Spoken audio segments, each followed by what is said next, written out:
Bueno, Marcos, muchas gracias por tu tiempo, muchas gracias por compartir con nosotros esta pequeña cápsula de investigadores, donde básicamente en este proyecto de diseño de proyectos de investigación de base biológica, estamos conversando con distintos investigadores que tienen experiencia en el diseño de proyectos, y la primera pregunta que te tenemos, así como disparadora, es que nos cuentes un poco ahí en Estados Unidos, ¿cuáles son las fuentes de financiamiento que ustedes utilizan justamente para apalancar esas investigaciones que realizan? Contanos un poco. Listo, vale. Bueno, un gusto conversar con ustedes. Pues, básicamente son tres fuentes principales de fondos, ¿no? Primero, las fuentes gubernamentales, o sea, de gobierno, federales. Hay una serie de concursos de fondos del gobierno.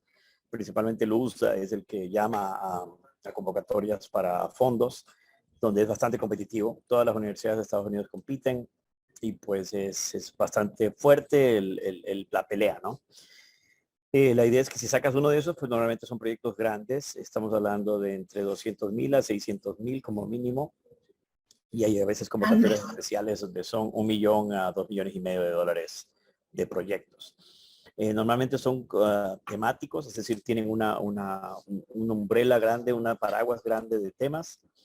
Y de ahí dentro de ellos hay temas específicos. Por ejemplo, el que más aplicamos nosotros se llama NIFA, que es el National Institute of Food Agriculture, que es un programa en el que tiene, por ejemplo, una sección para food safety, cuidado de alimentos, otra sección para food quality, calidad de alimentos, otra sección para sostenibilidad, bienestar animal. Entonces hay temático, ¿no?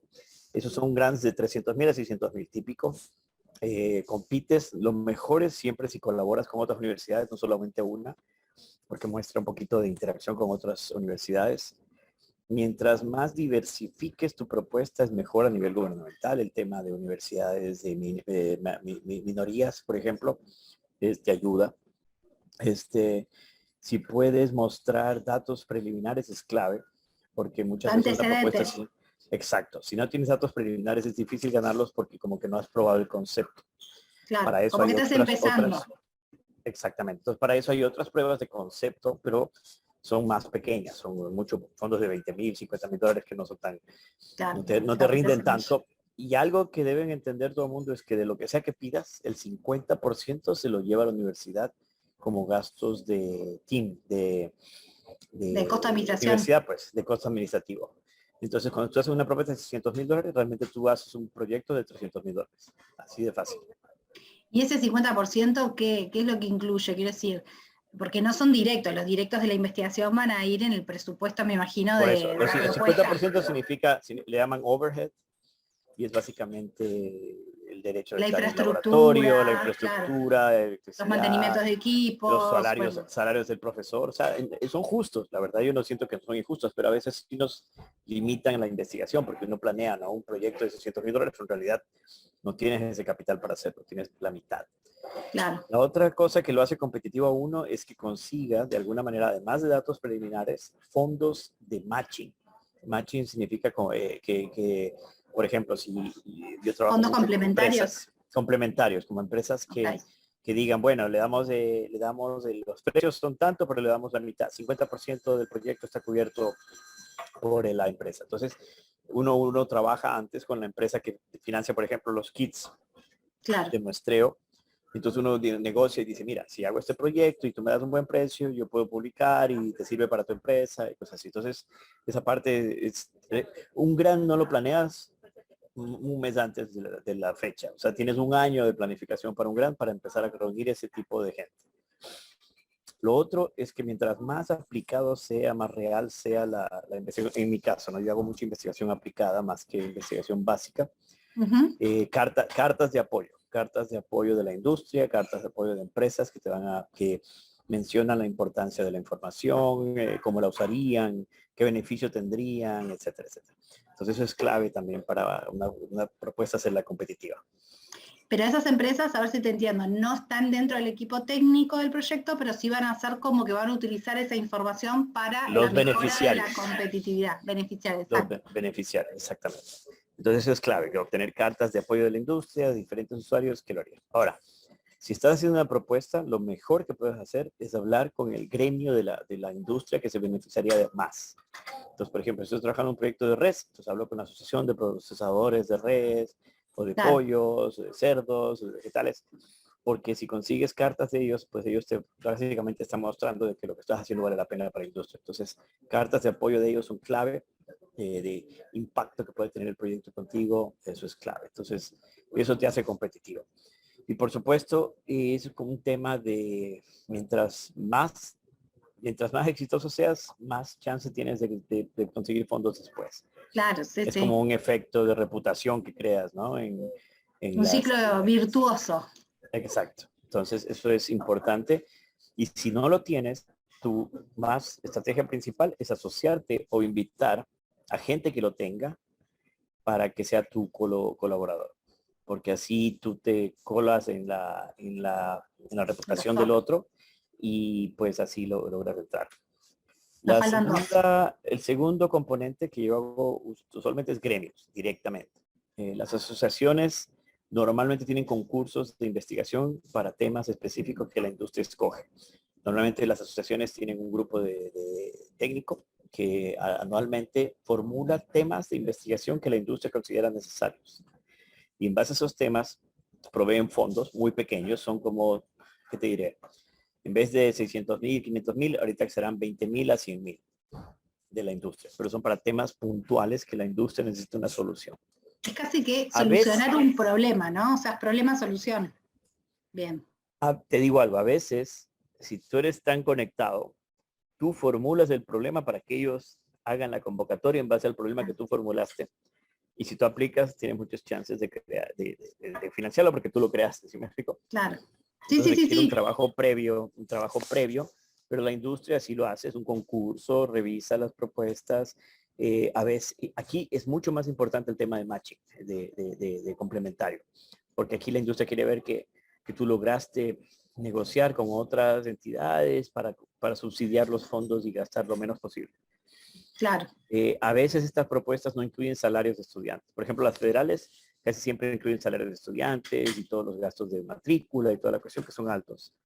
Pero las industrias normalmente, mientras más gastos de estudiantes pongas, menos competitivo te vuelves porque básicamente ellos quieren ver la plata ser usada en el proyecto per se. Claro. Y la tercera fuente es directamente las empresas. Entonces aquí sí es toda una magia porque hay varias estrategias, ¿no? Primero, reputación, que te conozcan. Segundo, reuniones, que tú planeas reuniones, visitas con industrias, mostrarles, mire, esto estoy haciendo, les interesa, mostrarles con énfasis en el beneficio para ellos, qué información accionable tendrían las empresas. Y así pues puedes conseguir fondos con ello. Trata de hacerlo lo más abierto posible, que no sea simplemente un contrato, porque si no ya sería una consultoría básicamente, sino Claro. más bien convertirlo en un proyecto en el que le sirva a toda la industria, pero la empresa esté interesada en ser en el primero, por ejemplo, en publicar algo de ese tema. Eso ha sido, entonces, entre las tres es como, digamos, básicamente me mantengo yo. Entonces trabajo con la industria, trabajo con los gremios, trabajo con el gobierno. A veces empiezo de abajo, de la industria, genero datos. Con los datos de la industria, Claro. genero la convocatoria del gremio. Con los datos Y del ahí gremio, tenés los antecedentes. genero suficiente antecedentes para el grande gobierno. Exacto. Marcos, y contame, porque tú, bueno, ahora en Texas Tech hace un montón de años que estás, pero a su vez tú venías a estar en Texas A&M, venís a hacer tu maestría y tu doctorado en Nebraska, o sea, tenés unos cuantos años de academia de Estados Unidos, digamos. Todos estos pelos blancos son por algo.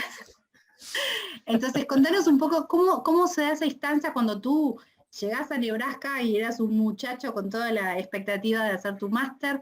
¿Cómo ha sido esa carrera en formación? ¿Cómo has ido agarrando todos estos hilos estratégicos y conceptuales a la hora de diseñar lo biológico, a la hora de pensar lo financiero?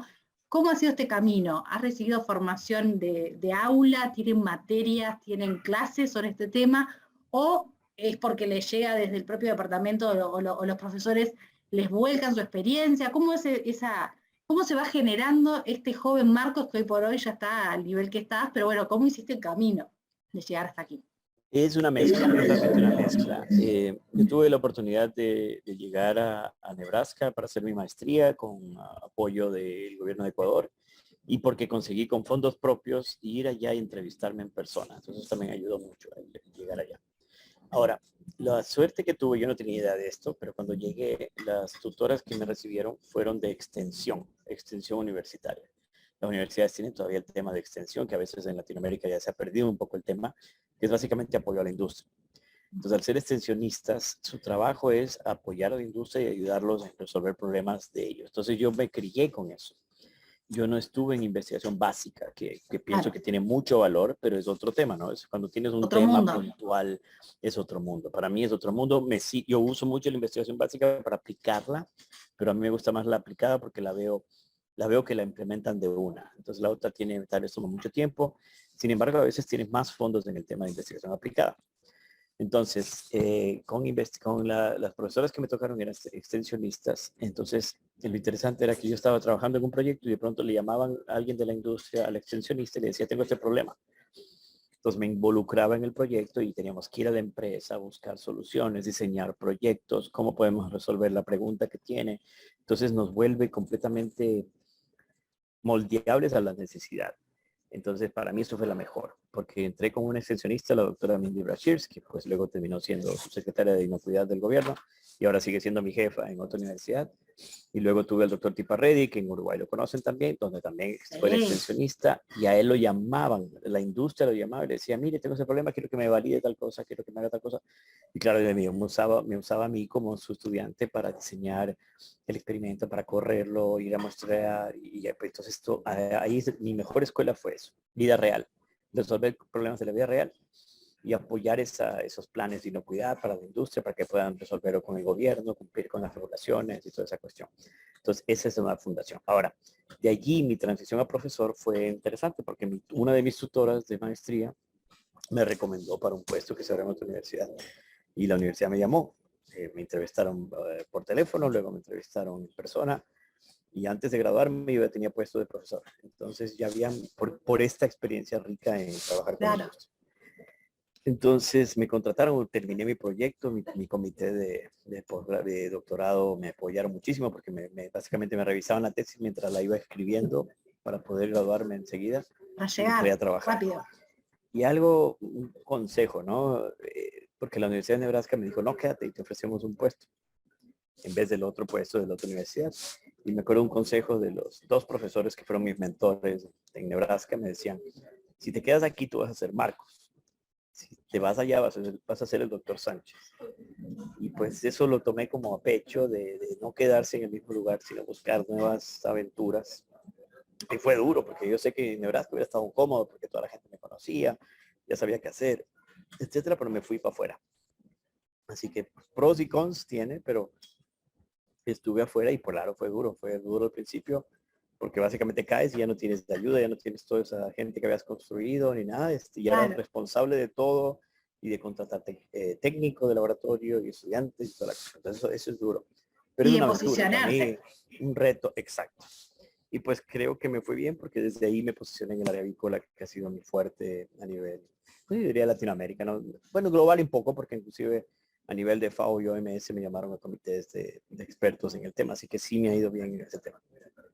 Sí, o sea, El mentor. sos un referente en avicultura. Bueno, cada vez que venís a Uruguay siempre digo que las salas de Guilave explotan, gente parada, 130 personas por escucharte, o sea, realmente, y bueno, cuando presentás se nota que la avicultura te encanta y la llevas en el corazón, porque eso se percibe cuando la persona, y Exacto. bueno, y sus presentaciones siempre son resultados de investigación, resultados de Exacto. investigaciones, Pero siempre como mira una... que a mí me ha ayudado el tema educativo. Entonces, yo pienso que una de las cosas que me ha ayudado a darme reconocimiento en otros países ha sido eso, organizar cursos. Y el Poultry School en español es uno de ellos, pero de ahí iba a dar cursos de HACCP en pollos en diferentes países, entrenar inspectores de otros países para la inspección oficial, tanto de pollo como de otras especies. Entonces, eso te da también una entrada. Y lo interesante es que a veces las empresas te llaman y te dicen, ayúdeme, tengo un problema. Entonces, en las empresas que he podido trabajar, he podido ver datos internos o generar datos con esas empresas y con eso uno aprende y aprende de la vida real. Y pues si resuelve los temas, las empresas te siguen llamando, te siguen funcionando y esa data te sirve para construir lo que es la estrategia de control a nivel de la industria. Con esos datos es que yo he podido generar preguntas que me han servido para hacer propuestas, para generar fondos para los proyectos que tengo ahora y para generar interés de las industrias de medios y de métodos microbiológicos, por ejemplo, para trabajar con nosotros en aplicaciones.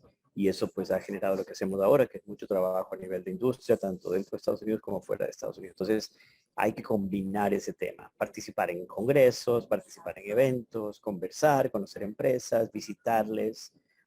Con algunas rinde, con otras no, pero pues ir ahí muestreándose, sacando la cabeza y haciendo que te vean.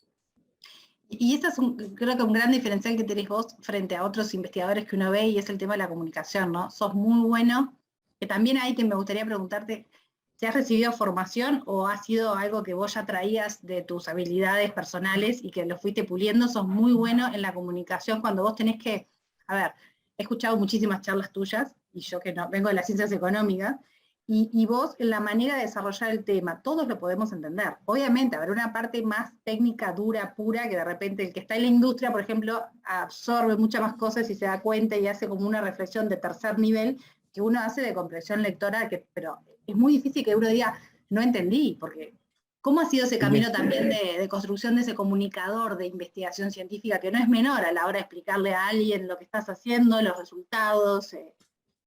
Para mí es 50% de la fórmula. 50% de la fórmula. Y te digo algo, lo primero que le diría a la gente es conoce tu audiencia, con quién vas a hablar, quiénes participan, gente que sabe, gente que no sabe, o sea, tú tenés que bajar el nivel y meter la parte técnica, meter la parte científica, pero siempre bajando el nivel y empezando, construyendo el tema. A veces yo preparo una charla de 50 diapositivas y no paso de las 10 primeras, pero es porque la audiencia en la cara que yo veo y en el entendimiento que veo, por eso lo virtual realmente me pega, porque no es lo mismo. En lo Claro, virtual no puedes ver las caras de todos, pero cuando tú estás en una audiencia con sala y ves las caras de todo el mundo y ves que alguien no entiende, pues vas me demoro midiendo, explicando más. claro, Entonces medís. para mí es un tira y afloja, tira y afloja. Y ahora si veo mucha gente técnica, pues me tiro con lo más fuerte, porque a esa gente técnica le gusta más bien los retos Claro. y los temas más fuertes y toda la cosa. Entonces sí me ha pasado, no lo niego, que a veces tengo una audiencia muy diversa y tengo gente muy preparada al lado de Claro, gente muy básica. Entonces me toca combinar las dos. Entonces eso es, una negociación, yo diría, y pues sí, por suerte he tenido la ventaja de poder llegarles a ambos y con eso aprendes, porque aprendes cuáles son las cosas que no entiende la gente que no está preparada en el tema y puedes contribuir a la gente que quiere algo más profundo para trabajarlo. Entonces sí es importante ese tema de la comunicación. Así que definitivamente pienso que algo tengo que puedo comunicarlo, pero también tiene que aprender de la audiencia. Y eso se forma a medida que mientras más sales. Entonces, yo recomendaría salir. Mientras más te inviten, más participas. Mientras más participas, más aprendes. Y mientras más aprendes, más te conocen. Y mientras más te conocen, más éxito tienes en la carrera. y una cosa muy interesante que estás diciendo es que no es solo científico que científico, ¿no? O sea, salgo, voy, pero voy a congresos, voy a eventos, voy a cursos, siempre con mi mundo, los investigadores, sino lo que vos decís es, no, vinculate con la empresa, anda a todo tipo de eventos vinculados a esa cadena, pero que te abran el espectro de los actores de esa cadena, ¿no? Porque digo, viste que a veces los investigadores tienden mucho a estar con sus colegas y hablan en sus términos con colega. Eso que decís vos, de abrirte a los actores y poder ser un Mientras, interlocutor de todos, digamos, no solo del científico. no, mientras más cómodo estés, estás mal. Tienes que incomodarte, tienes que estar incómodo, tienes que tener que averiguar, investigar y resolver cosas que no sepas. Mientras más estés solo encerrado en tu mismo círculo y haciendo lo mismo, no No sobresales. creces. No creces. Tienes que definitivamente salir de tu comfort zone, como le dicen, y pues entrar a cosas que no conoces, y conocer gente que no conoces, y trabajar con gente que tal vez no seas compatible, pero que te toca, porque no todo el mundo es compatible contigo. Tú mismo puedes crear roces con otra gente. Entonces, tú vas conociendo, trabajas con unos, con los que te va bien, sigues trabajando, con los que no, pues simplemente dejas, no te frustres si no te va bien con todos. Para mí, yo he tenido gente con la que no puedo trabajar y definitivamente dejo eso. El mundo es suficientemente grande como para Sí, estarte para frustrando todos. con... Para cerrar esta entrevista, a ver, un consejo, tip que le quieras dejar a aquellos estudiantes avanzados o recién graduados que quieren empezar en este mundo de los proyectos de investigación. ¿Qué consejo, no sé, qué les dirías? Una palabra, curiosidad. Ser curioso. Eso es todo. Para mí todo es ser curioso. ¿Por qué pasa esto? ¿Por qué sucedió esto? ¿Quién causó esto? Para mí eso es. La curiosidad científica es lo que más me ha llevado a donde estoy. O sea, no te dejes, no te conformes con lo que otro dice. Siempre hay algo más allá.